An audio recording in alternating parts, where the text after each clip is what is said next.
C'est avec une émotion vraiment profonde et avec beaucoup de gratitude que je prends la parole ce soir devant vous, dans ce cadre prestigieux des Awards de la jeunesse africaine, pour célébrer, pour honorer et pour rendre hommage à ceux qui aujourd'hui font battre le cœur du continent, la jeunesse africaine. Vous qui, par votre audace, par votre vision, par vos rêves, êtes les architectes d'une Afrique nouvelle. Une Afrique fière de son passé et pleine de promesses pour son avenir. Avant tout, permettez-moi de saluer cette initiative qui confère une dimension particulière à cet événement. Grâce à une vision claire et un engagement sans faille, cette soirée devient une plateforme précieuse pour la jeunesse africaine, offrant ainsi à chacun d'entre vous l'opportunité de rêver, mais de rêver grand, de faire émerger son talent et de s'épanouir pleinement. Mais au-delà, on l'a dit tout à l'heure, au-delà des prix, et au-delà des distinctions, au-delà des honneurs, cette soirée est avant tout un appel à l'action. Un appel à la jeunesse de se lever, de prendre sa place et de faire entendre sa voix. Permettez-moi de commencer par une révélation fondamentale. Le monde change. Le monde change à une vitesse vertigineuse. De nouveaux défis surgissent chaque jour, mais de nouvelles opportunités aussi. Les technologies révolutionnent nos sociétés, les mentalités se transforment, les aspirations des peuples s'élèvent. Alors, dans ce tourbillon de mutations, une seule constante demeure, le pouvoir de la jeunesse, votre pouvoir.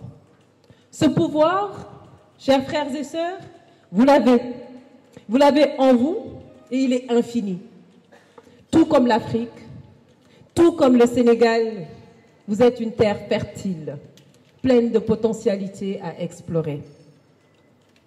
C'est de là que je tiens mon inspiration personnelle, mon seul guide et a toujours été la confiance en soi.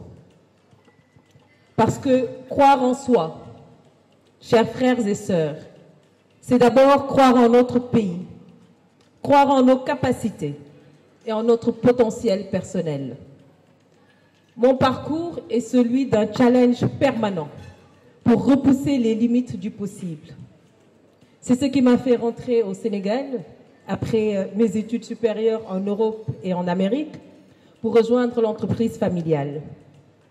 Et c'est cette profonde foi en la beauté du possible et en la grandeur du rêve que j'ai gravi les échelons au sein de l'entreprise Sedima pour en faire une multinationale africaine suite aux belles réalisations accomplies par mon père à qui je rends un vibrant hommage.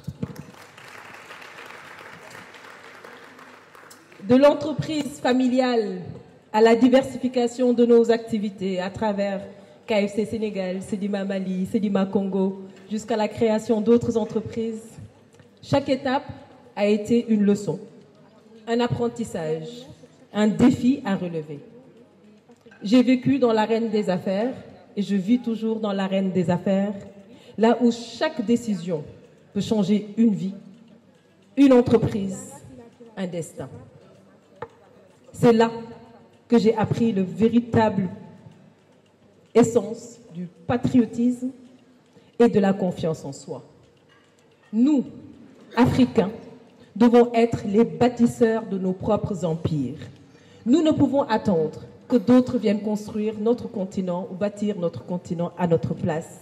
Le changement, ce changement commence par nous, avec nos mains, avec nos idées et avec notre foi. J'ai alors grandi avec la conviction que tout commence par cette foi en soi. Non pas une foi aveugle, mais une foi construite sur des fondations solides, forgées dans les valeurs du travail, de l'engagement et surtout de l'espoir. L'espoir de changer les choses, l'espoir de servir sa patrie. Cela m'a amené à faire un choix audacieux, entrer en politique. Ce choix n'a pas été facile. On m'a dit que le monde politique n'était pas fait pour une jeune femme comme moi. On m'a dit que ma voix serait noyée dans un océan d'indifférence. Mais je savais une chose, la politique, comme toute autre arène, est un espace de transformation, un terrain de lutte pour le bien commun. Et il n'y a pas de plus grande liberté que celle de se battre pour ses convictions. J'ai pris ce chemin, non seulement pour moi, mais pour toutes celles et tous ceux qui croient qu'il faut impérativement s'engager pour servir. Que l'Afrique a un avenir radieux, que la jeunesse est le moteur de ce renouveau.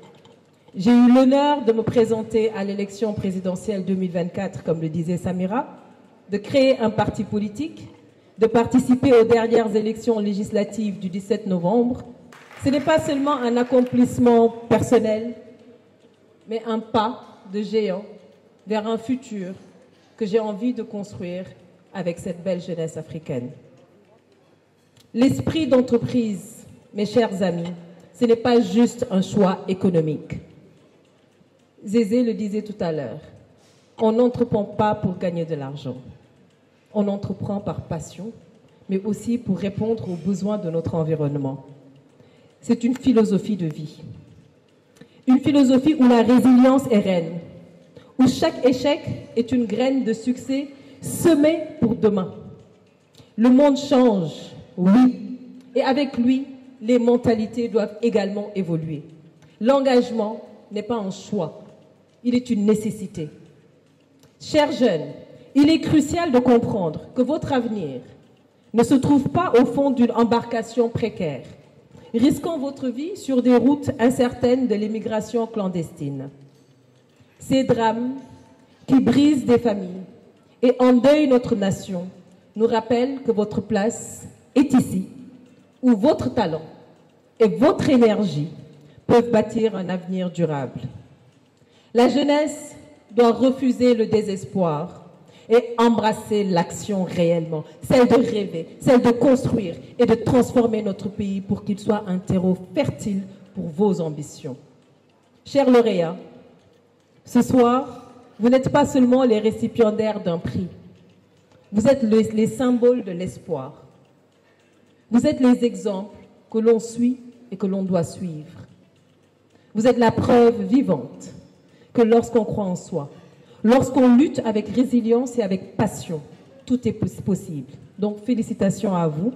Que votre parcours inspire également d'autres jeunes à croire en leur potentiel, à se relever après chaque chute et à ne jamais renoncer. Avant de conclure, permettez-moi de rendre un hommage vibrant à Madame Diarra Ndiaye Diarra. Madame Diarra, une femme d'une grande passion, dévouement, vision, un dévouement sans faille, toujours égal à elle-même. Vous êtes un phare pour la jeunesse, un modèle de leadership réel et certain et un modèle d'engagement. À toi, à ton cher époux, à ta cofondatrice et à toute l'équipe, nous vous disons merci pour ce que vous voulez faire et ce que vous êtes en train de faire pour le continent africain. Si Diarra vous dit que cet événement n'est qu'une première et que chaque année, qu'elle va l'organiser dans le continent africain et que ce sera une réussite, croyez-la. Parce qu'elle m'avait promis de me présenter à 2 millions de Sénégalais pendant que personne ne connaissait Anta Babacar dans la scène politique avec une équipe. Et elle l'a fait. Donc elle fera de cet événement une grande réussite, chères sœurs. Enfin, à vous, jeunes d'Afrique, je vous dis, je ne dirai pas le temps de la relève est arrivé, mais je vous dis, le temps est venu. Le temps de prendre votre destin en main, le temps de rêver grand et de réaliser vos rêves. Je vous remercie de votre aimable attention.